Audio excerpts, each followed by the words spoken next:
कल एक आपको बहुत भारी भरकम टास्क दिया गया था, उसके बारे में थोड़ी बात कर लेते हैं, है ना। टास्क, अब देखो तुम, फिर मैंने इसका एक अल्टरनेट भी बोला, क्यों? क्योंकि मुझे कुछ लोगों के जो इशू है वो जेन्युइन लगे, ठीक है, हाँ है ना।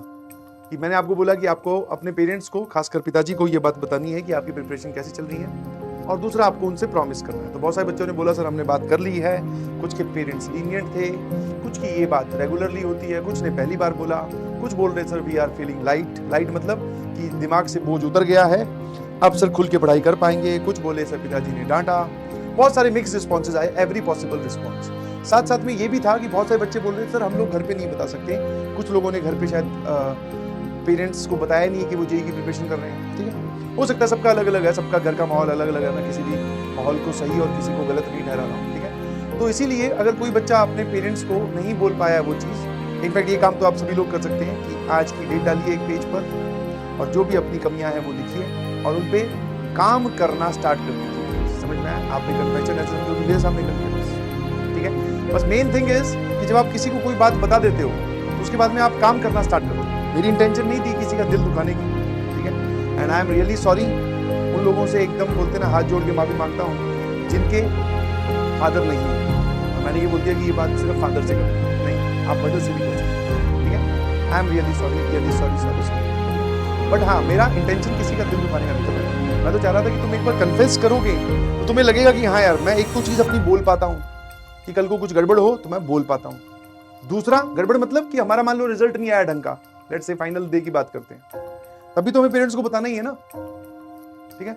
एक तो वो चीज़ थी। दूसरा ये इंटेंशन नहीं थी कि आप पेरेंट्स से तुम्हें डांट ही पड़वाऊं, नहीं भाई, ठीक है। समझे कि नहीं समझे? तो जो लोग नहीं कर पाए, it is good, it is fine, कोई दिक्कत नहीं है।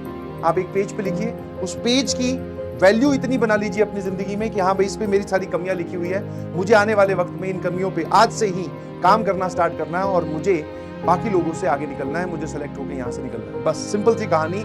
मेन बोलते ना एम ऑफ द एक्सपेरिमेंट या एम ऑफ द टास्क वही था, है ना।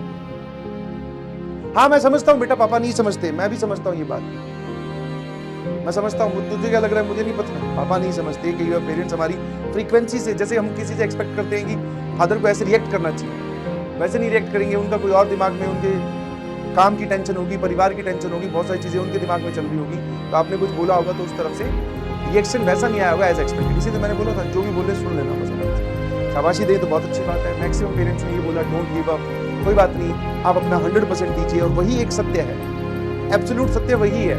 रिजल्ट कौन कंट्रोल करेगा कोई नहीं बता सकता। एब्सोल्यूट सत्य क्या है कि आप अपना 100% दो, बाकी कोई बात। क्योंकि ऐसा भी आप मानोगे नहीं, आपको ऐसा लगता है कि जो पढ़े वो सेलेक्ट हो गए और जो नहीं पढ़े वो नहीं सेलेक्ट हुए। नहीं, देयर एग्जिस्ट ए वैरायटी। जो पढ़ती भी है, डेडिकेशन भी शो करती है, कंसिस्टेंट भी होती है, बट उनका भी सिलेक्शन नहीं होता बिकॉज ऑफ लिमिटेड सीट्स। समझे क्या मेरी बात समझ में आई? है ना, यही बात क्लियर।